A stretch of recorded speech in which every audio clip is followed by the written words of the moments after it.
Mamana haikibagi matung inna ayuk nganna ingkhol changduna pathauda hapkidauba mana masing hektuna yumshinba loire. Thengna ningde khanduna ngallabasu nganna pathau hoida pochaido piba lai. Chinglembina sumangwai sittuna leirami. Laija, kai leirage suknanna? Se, insang napini. Kaino? Imana ngarang insang hapkani haikibani. Aidi thengna ningdre, nang noina khara hapikro. Chinglembi haujik khakta bhab tare. Pathauda pinabani haiba. Nokfet tauraga hairei. Oh, adugi oire. Thengnaraga nasana pibaduna hena phadaudubu. Talli, ai thengna ningde. Hohoi, ai pibirage adudi. Laijaki mataududa haifet laknaduna hairei. Ataidi, kai hainingba tamningba laige. Haibikigedana. Kaishu leite, insang sida pibiko. Imana pirakpani hayo, aina pirakpani hairunu. Chinglembina laknaduna hairei. Adudi sumaina hairage. Laijana mana pirakpanate, imabokna pirakpani hayu haidana pirambani hairage. Taningdehi, phagi taurano, ai chatlage. Kaino, asengbai unararoi hairiro. Ai kaimta hainingai leiti. Aduna unadrasu yare. Ngai kuo. Ngarang unabagi paudi khara tamamudana mangol kase.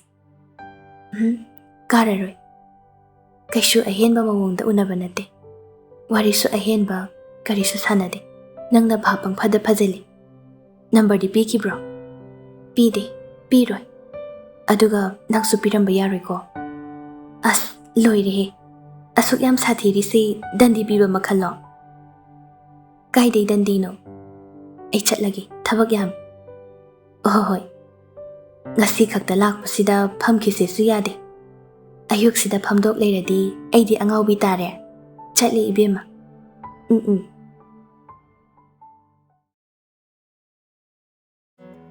Pathaudi ayukto lai johoida changani khanduna wakhal nungaina lakpani. Malang hana unaramge haiduna malang hoida changlei. Malang su pathauge hapkinabani haiduna pochai mayam puthokduna mapanda pathau lakpa ngaiduna leiri. Bhai nang thoklabo? Adudi cha thako aduga chalo. Ai tha aroi. Thabak yam leirena ngasai gol lakpada yadre. Ohoi, adudi pochai se hapchilo. Kaino chinglembiga imaga na hapane. As haptrasu yarasibo. Chinglembi imungdagi insang napi hapa khawa mapaiduna thoklai. Dapathau se. Yaranida yaman kre. Aikhoina hapa natiye mina pirambani. Kanai mi. Laijana. Uning basaktam do uraga yumda nungaina hangani khalambado loina kairi. Mabu thengna ningdabagi thawaina chinglembida pirambani khangi. Adubu kariso haida nokfet tawduna adum lakshili. Aina thank you hairame aina khara tambi. Hoi. Adudi bhai. Chinglembi ai amuk yaukrage. Ima chadi hairamdre noina khara tamu. Ai thongal phok thindoke lao. Gari du sum thorakpada lai johoigi thongal lomda haifet chepthaduna yenglami. Udabaduda adum chatkre. Adubu wakhaldi iyang yangna chatlabani.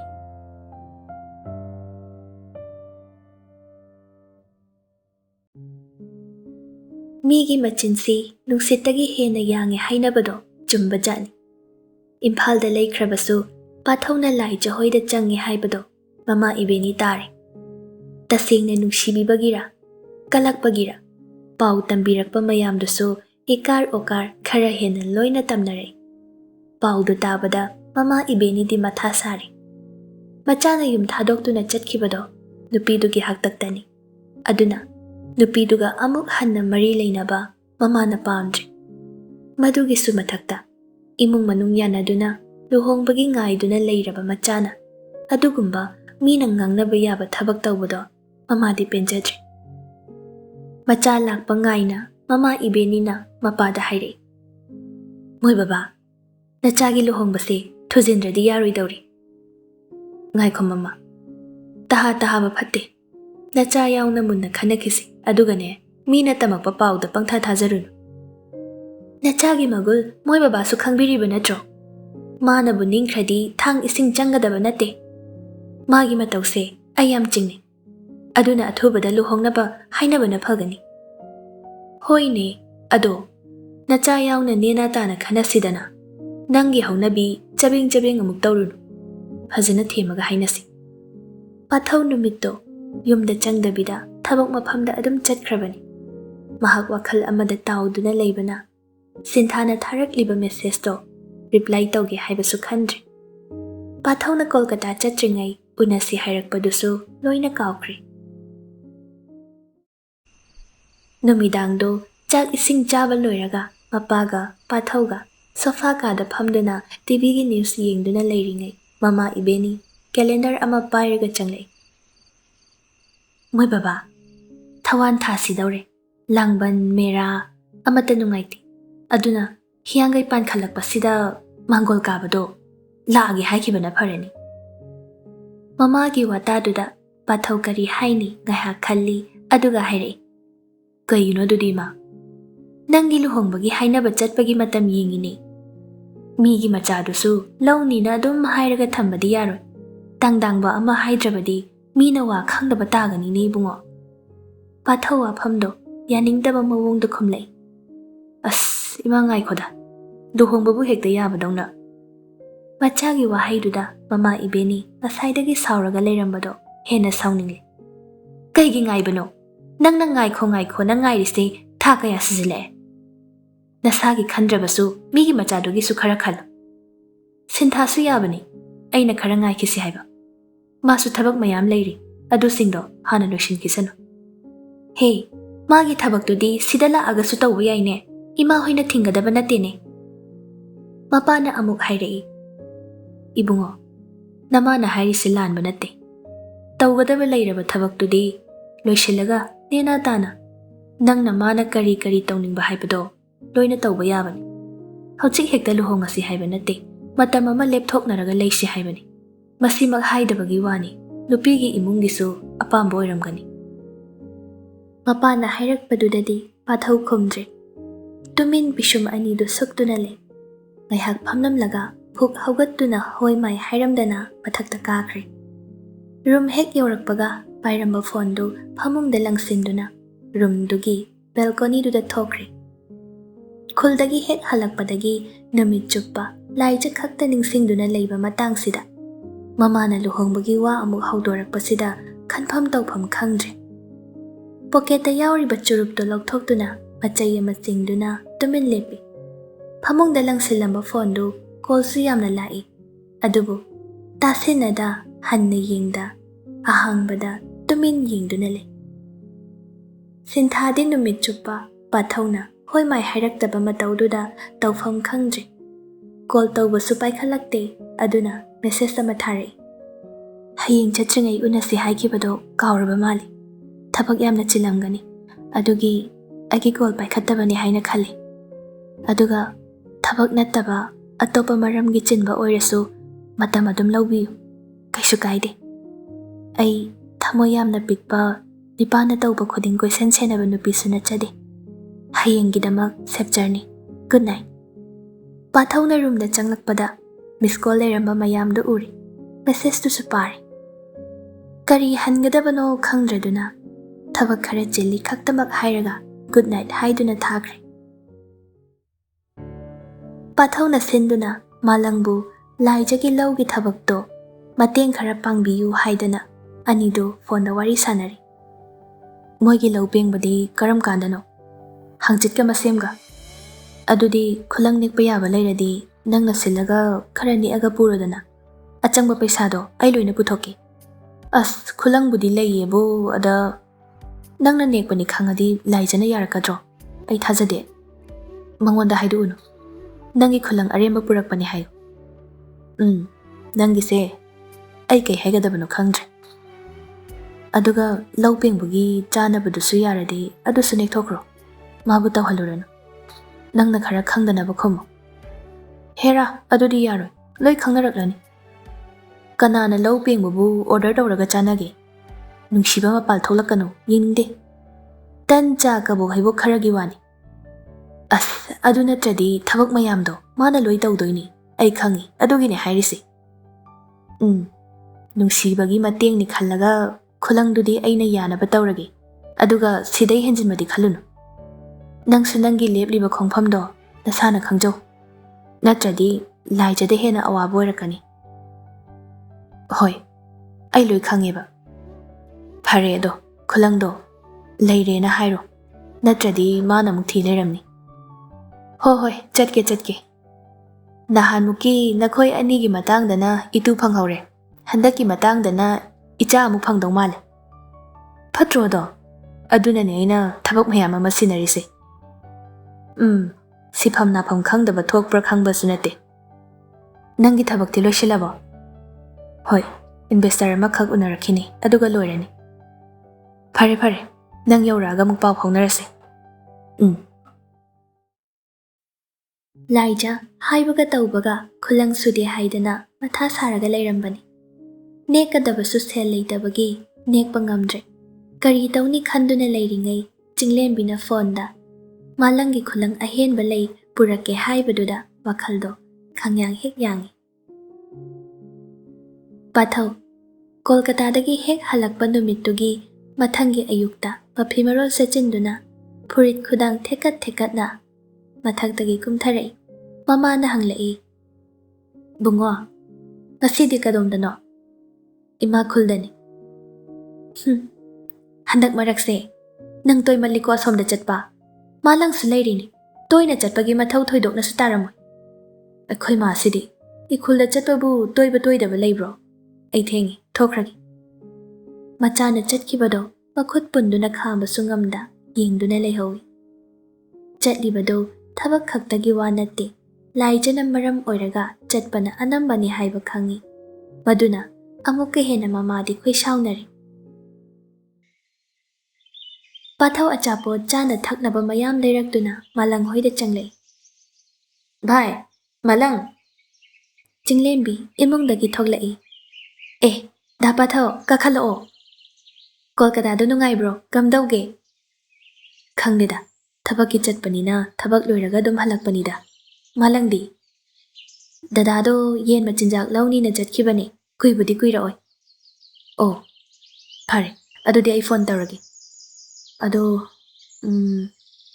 ꯋꯥ ꯑꯝꯇ ꯍꯥꯏꯖꯒꯦ ꯀꯩꯅꯣ ꯗꯥ ꯄꯥꯊꯧ ꯍꯦꯛꯇ ꯍꯥꯏꯌꯣ ꯄꯥꯏꯔꯛꯂꯤꯕ polythene bag ꯑꯅꯤꯗꯣ ꯊꯥꯡꯒꯠꯇꯨꯅ ꯆꯤꯡꯂꯦꯝꯕꯤꯗ ꯄꯤ ꯁꯤꯁꯦ ꯀꯩꯅꯣ ꯈꯔ ꯂꯩꯔꯛꯄꯅꯦ ꯑꯃꯁꯤꯅ ꯅꯣꯏꯒꯤ ꯑꯗꯨꯒ ꯑꯃꯁꯤꯅ ꯌꯥꯔꯗꯤ ꯂꯥꯏꯖꯗ ꯈꯔ ꯌꯧꯍꯟꯕꯤꯈꯣ ꯄꯥꯊꯧꯅ ꯂꯨꯛꯊꯗꯨꯅ ꯍꯥꯏꯔꯛꯄ ꯃꯇꯧꯗꯨꯗ ꯆꯤꯡꯂꯦꯝꯕꯤꯁꯨ ꯅꯣꯛꯐꯦꯠ ꯇꯧꯔꯒ ꯂꯧꯁꯤꯜꯂꯤ ꯍꯣꯏ ꯌꯥꯅꯤꯌꯦ ꯑꯩ ꯍꯣꯔꯦꯟ ꯌꯨꯝꯗꯁꯨ ꯆꯠꯀꯗꯕ ꯂꯩ ꯑꯗꯨꯗ ꯄꯤꯔꯝꯃꯒꯦ ꯊꯦꯡꯛ ꯌꯨ ꯑꯗꯨꯗꯤ ꯑꯩ ꯊꯣꯛꯈ꯭ꯔꯒꯦ ꯍꯣꯏ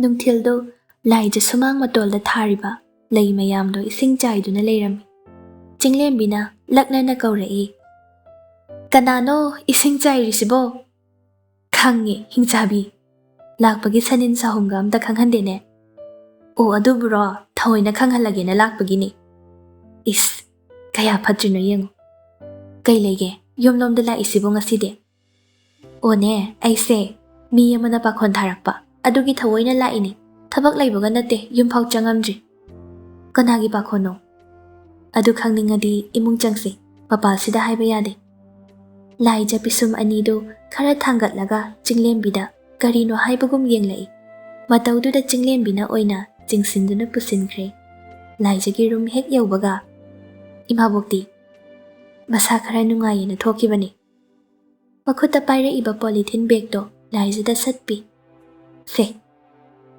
ꯀꯩꯅꯣ ꯁꯤꯕꯣ ꯀꯩꯅꯣ ꯍꯪꯕꯩ ꯃꯍꯨꯠ ꯍꯥꯡꯗꯣꯛꯑꯒ ꯌꯦꯡꯉꯣꯗꯅ ꯂꯥꯏꯖ ꯆꯤꯡꯅꯅ ꯍꯥꯡꯗꯣꯛꯇꯨꯅ ꯌꯦꯡꯉꯤ ꯃꯅꯨꯡꯗ ꯌꯥꯎꯔꯤꯕ ꯃꯌꯥꯝꯗꯣ ꯎꯕꯗ ꯈꯥꯎꯗꯣ ꯑꯃꯨꯛ ꯈꯨꯝꯖꯤꯜꯂꯒ ꯍꯪꯂꯛꯏ ꯀꯅꯥꯅ ꯄꯤꯔꯛꯏꯅꯣ ꯁꯤꯕꯣ ꯀꯅꯥꯅꯣ ꯑꯣꯏꯅꯤ ꯍꯟꯗꯛ ꯃꯔꯛ ꯇꯣꯏꯅ ꯆꯛꯇꯥꯕꯨ ꯆꯦꯛ ꯑꯃ ꯂꯩꯌꯦ ꯑꯗꯨꯅ ꯅꯪꯉꯣꯟꯗ ꯄꯤꯌꯣꯅ ꯑꯩꯕꯨ ꯄꯥꯈꯣꯜ ꯊꯥꯔꯛꯏꯅꯤ ꯀꯩꯒꯤꯅꯣ ꯄꯤꯔꯛꯏꯁꯦ ꯑꯁ ꯈꯪꯃꯟꯗꯦꯍꯦ ꯅꯪꯁꯤꯗꯤ ꯅꯠꯇ꯭ꯔꯒ ꯈꯪꯖꯤꯟꯅꯗ꯭ꯔꯤꯔꯣ ꯃꯥꯒꯤꯁꯦ ꯅꯪꯒ ꯌꯥꯁꯤꯟꯅꯅꯕ ꯀꯟꯅ ꯍꯣꯠꯅꯕ ꯃꯥꯜꯂꯤ ꯑꯗꯨ ꯍꯦꯛꯇ ꯑꯣꯏꯕ ꯌꯥꯕ ꯅꯠꯇꯦ ꯑꯩ ꯂꯧꯔꯣꯏ ꯄꯤꯊꯣꯛꯈꯣ ꯆꯤꯡꯂꯦꯝꯕꯤ. ꯂꯥꯏꯖꯒꯤ ꯃꯇꯥꯡ ꯆꯥꯗꯅ ꯑꯄꯪꯕ ꯃꯄꯥꯜ ꯊꯣꯛꯂꯛꯄꯗꯣ ꯆꯤꯡꯂꯦꯝꯕꯤ ꯏ ꯍꯥꯏꯒꯠꯂꯛꯏ. ꯑꯉꯥꯎꯕꯤ, ꯅꯪꯅ ꯃꯥꯒꯤꯗꯃꯛ ꯉꯁꯤꯐꯥꯎ ꯂꯩꯔꯤꯕ ꯃꯑꯣꯡꯁꯤꯒ ꯍꯥꯏꯅꯔꯗꯤ ꯃꯥꯅ ꯊꯥꯗꯔꯤꯕ ꯏꯐꯔꯠꯁꯦ ꯀꯩꯁꯨ ꯅꯠꯇꯦ. ꯃꯗꯨꯒꯤ ꯃꯇꯝ ꯍꯦꯟꯈ꯭ꯔꯦ ꯆꯤꯡꯂꯦꯝꯕꯤ. ꯑꯩ ꯃꯥꯕꯨ ꯀꯔꯤꯒꯨꯝꯕ ꯑꯍꯦꯟꯕ ꯋꯥꯈꯜ ꯑꯃꯠꯇ ꯈꯟꯗ꯭ꯔꯦ. ꯑꯃꯨꯛ ꯍꯟꯅ ꯈꯟꯕꯁꯨ ꯄꯥꯝꯗ꯭ꯔꯦ. ꯑꯗꯨꯒ ꯏꯅꯦ ꯍꯣꯏꯅꯁꯨ ꯀꯩꯁꯨ ꯌꯥꯅꯤꯡꯉꯣꯏ. ꯑꯗꯨꯗ ꯈꯪꯗꯦ. ꯄꯣꯠꯁꯤꯗꯤ ꯂꯧꯁꯤꯜꯂꯣ. ꯀꯣꯜꯀꯇꯥꯗꯒꯤ ꯉꯔꯥꯡ ꯌꯧꯔꯛꯑꯦ ꯍꯥꯏꯌꯦ. ꯑꯗꯨꯒ ꯍꯦꯛ ꯌꯧꯔꯛꯄꯒ ꯅꯪꯒꯤ ꯄꯣꯠꯁꯦ ꯄꯤꯕ ꯆꯦꯟꯖꯔꯛꯏꯅꯦ. ꯑꯩꯅ ꯁꯣꯏꯗꯅ ꯄꯤꯔꯝꯒꯦꯅ ꯍꯥꯏꯗꯣꯛꯎꯔꯦ. ꯑꯩꯒꯤ ꯃꯥ ꯌꯦꯡꯉꯒ ꯂꯧꯁꯤꯜꯂꯣ. ꯑꯩꯅ ꯃꯁꯤ ꯍꯦꯛ ꯂꯧꯔꯨꯕꯗ ꯃꯊꯪ ꯑꯃꯨꯛ ꯍꯦꯟꯖꯜꯂꯛꯀꯅꯤ. ꯑꯩ ꯈꯪꯉꯤ ꯃꯥꯒꯤ ꯃꯒꯨꯟ. ꯑꯁ, ꯑꯩ ꯀꯩ ꯍꯥꯏꯗꯣꯏꯅꯣ ꯈꯪꯗ꯭ꯔꯦꯀꯣ. ꯃꯥꯅ ꯍꯥꯏꯔꯛꯄ ꯂꯣꯏꯅ ꯑꯩꯅ ꯇꯝꯗ꯭ꯔꯤꯉꯩ ꯅꯪꯅ ꯍꯥꯟꯅ ꯈꯪꯗꯣꯛꯈ꯭ꯔꯦ. ꯑꯗꯣ ꯑꯩꯅ ꯄꯣꯠꯁꯦ ꯑꯃꯨꯛ ꯍꯟꯅ ꯄꯨꯔꯨꯕꯗ ꯃꯥ ꯌꯥꯝ ꯅꯨꯡꯉꯥꯏꯔꯔꯣই. ꯏꯀꯥꯏꯕꯁꯨ ꯌꯥꯝ ꯐꯥꯎꯈ꯭ꯔꯅꯤ. ꯑꯗꯨꯅ ꯄꯣꯠꯁꯤꯗꯤ ꯂꯧꯁꯤꯜꯂꯣ. ꯑꯗꯨꯒ ꯃꯇꯨꯡꯗꯗꯤ ꯄꯤꯔꯛꯀꯅꯨ. ꯂꯥꯏꯖꯗꯣ ꯌꯥꯝ ꯁꯥꯎꯍꯧꯋꯤꯅ ꯇꯝꯃꯒꯦ. ꯌꯥꯔꯦꯅꯥ? ꯑꯗꯨꯃꯛꯁꯨ ꯍꯥꯏꯔꯨꯅꯨ. ꯅꯨꯡꯁꯤꯕꯗꯨꯅ ꯅꯥꯀꯜꯗ ꯊꯝꯈ꯭ꯔꯒ ꯑꯩ ꯑꯀꯟꯕ ꯋꯥꯍꯩꯅꯗꯤ ꯋꯥꯔꯣꯏꯁꯤꯟ ꯑꯣꯏꯕ ꯄꯥꯝꯗꯦ. ꯈꯨꯜꯁꯤꯗ ꯂꯩꯃꯤꯟꯅꯕ ꯃꯕꯨꯡ ꯃꯆꯜꯅꯤ ꯍꯥꯏꯅ ꯈꯟꯗꯣꯛꯄꯤꯔꯣ. ꯑꯩꯅꯁꯨ ꯑꯁꯨꯝꯅ ꯈꯜꯍꯧꯋꯤ ꯍꯥꯏꯅ ꯇꯝꯕꯤꯌꯨ. ꯃꯁꯤꯅ ꯐꯔꯅꯤ. ꯍꯣꯏ ꯌꯥꯏꯌꯦ. ꯃꯗꯨꯃꯛ ꯑꯩ ꯇꯝꯒꯦ. ꯑꯗꯣ ꯄꯣꯠꯁꯤꯗꯤ ꯂꯧꯁꯤꯜꯂꯣ. ꯁꯦ. ꯂꯥꯏꯖ ꯃꯆꯤꯟꯗꯣ ꯄꯩꯔꯞ ꯇꯧꯔꯒ ꯆꯤꯡꯂꯦꯝꯕꯤꯗ ꯌꯦꯡꯂꯛꯏ. ꯑꯗꯨꯒ ꯈꯥꯎꯗꯣ ꯑꯃꯨꯛ ꯇꯞꯅ ꯂꯧꯁꯤꯟꯈ꯭ꯔꯦ. ꯆꯤꯡꯂꯦꯝꯕꯤꯅ ꯈꯪꯅꯤꯡꯅ ꯍꯥꯏꯔꯛꯏ. ꯑꯗꯨꯗꯤ ꯀꯩꯀꯩ ꯄꯤꯔꯛꯏꯅꯣ ꯌꯦꯡꯉꯣ. ꯂꯥꯏꯖ ꯃꯆꯤꯟ ꯑꯄꯤꯛꯄꯗꯣ ꯄꯩꯕ ꯇꯣꯛꯇꯦ. ꯇꯞꯅ ꯍꯥꯡꯗꯣꯛꯇꯨꯅ ꯃꯊꯪ ꯃꯊꯪ ꯂꯧꯊꯣꯔꯛꯏ. ꯆꯤꯡꯂꯦꯝꯕꯤꯅ ꯃꯊꯪ ꯃꯊꯪ ꯍꯥꯏꯔꯛꯏ. ꯆꯣꯀ꯭ꯂꯦꯠ. ꯑꯁ, ꯃꯌꯥꯝꯁꯤꯗꯤ. ꯂꯤꯞꯁꯇꯤꯛ ꯃꯆꯨ 2. ꯁꯤꯅ ꯅꯦꯜ ꯄꯣꯂꯤꯁ. ꯍꯤꯌꯔ ꯀ꯭ꯂꯤꯞꯁꯨ ꯌꯥꯎꯏ. ꯁꯤꯅ ꯔꯕꯔ ꯕꯦꯟꯅꯤ. ꯂꯥꯏꯖꯗꯤ ꯁꯤꯒꯨꯝꯕ ꯄꯣꯠ ꯆꯩ ꯃꯆꯥ ꯃꯆꯥꯁꯤꯅ ꯍꯦꯟꯅ ꯄꯥꯝꯖꯩ ꯍꯥꯏꯕ ꯄꯥꯊꯧꯅ ꯈꯪꯗꯨꯅ ꯍꯥꯄꯛꯄꯁꯤꯗ ꯆꯤꯡꯂꯦꯝꯕꯤ ꯄꯣꯠ ꯆꯩꯁꯤꯡꯗꯨ ꯎꯕꯗ ꯅꯣꯛꯅꯤꯡꯅ ꯍꯥꯏꯔꯛꯏ. ꯑꯁ, ꯗꯥ ꯄꯥꯊꯧꯁꯦ ꯐꯖꯅꯗꯤ ꯍꯣꯠꯅꯖꯔꯦ. ꯑꯗꯨꯅ ꯀꯩꯅꯣ? ꯕꯦꯅꯦꯠꯅꯤ. ꯅꯍꯥꯟ ꯅꯪꯅ ꯅꯈꯨꯠ ꯁꯣꯛꯑꯦ ꯍꯥꯏꯕꯗꯣ ꯇꯥꯈꯤꯕꯅꯤ. ꯑꯗꯨꯏ ꯑꯣꯏꯔꯝꯃꯅꯤ. ꯍꯟꯗꯛꯇꯤ ꯂꯥꯏꯖ ꯁꯥꯎꯕ ꯉꯝꯗ꯭ꯔꯦ. ꯃꯥꯏꯊꯣꯡꯗ ꯁꯥꯎꯅꯤꯡꯕꯗꯤ ꯁꯥ. ꯊꯃꯣꯏꯗꯨꯗꯤ ꯄꯦꯊꯛꯈꯤꯅꯨ ꯌꯥꯗ꯭ꯔꯦ. ꯃꯊꯪ ꯑꯃꯨꯛ ꯄꯨꯊꯣꯔꯛꯏ.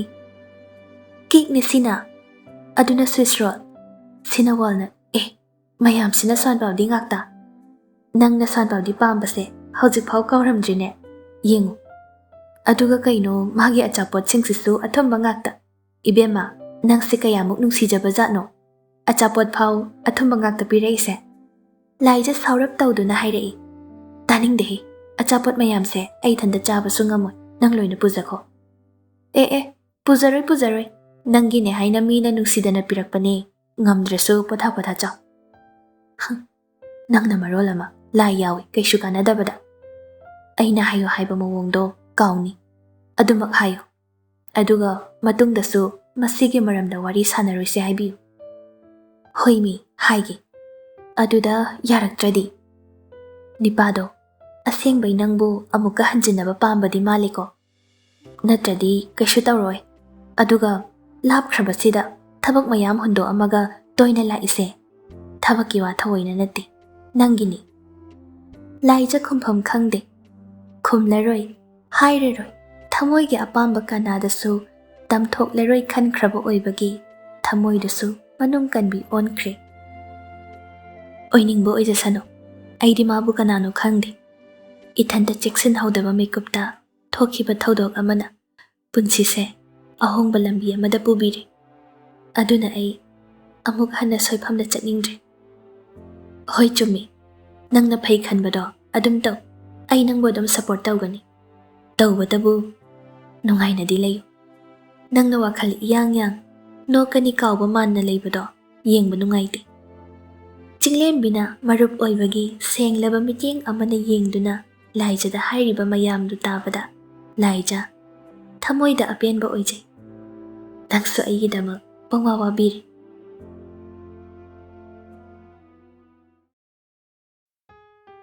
ꯁꯤꯟꯊꯥꯁꯨ ꯄꯥꯊꯧꯁꯤ ꯃꯥꯒꯤꯅꯦ ꯍꯥꯏꯅ ꯂꯩꯔꯕꯅꯤꯅ ꯂꯥꯏꯅ ꯁꯨꯝ ꯄꯪꯊꯥ ꯊꯥꯗꯣꯛꯄꯁꯤ ꯄꯥꯝꯂꯛꯇ꯭ꯔꯦ.